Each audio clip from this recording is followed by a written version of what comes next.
बिस्मिल्लाहिर्रहमानिर्रहीम। What shines? क्या चमकता है? कौन सी चीज़ चमकती है? देखो यहाँ पर क्या है? मून। चांद रोशन है ना, चमकदार है।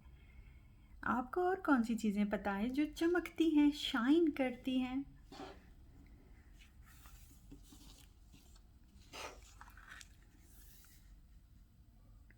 The sun shines.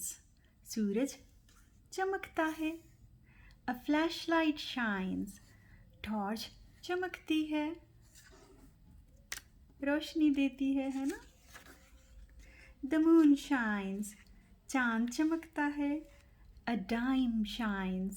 डाइम कहते हैं 10 सेंट्स को। डॉलर के जो मनी के कॉइन्स जो होते हैं उसमें एक 10 सेंट्स की कॉइन होती है जिसे डाइम कहते हैं। डाइम चमकता है या फिर सिक्का चमकता है, ठीक है। A ring shines. अंगूठी चमकती है। My shoes shine. मेरे जूते चमकते हैं। I shine. मैं चमकती हूँ। कैसे? ये कैसे मुमकिन है?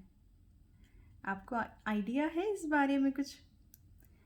उम्मीद कि आपको किताब बहुत पसंद आई होगी और हमारी फिर मुलाकात होगी किसी न किसी किताब के ज़रिए। जब तक के लिए अल्लाह हाफिज़।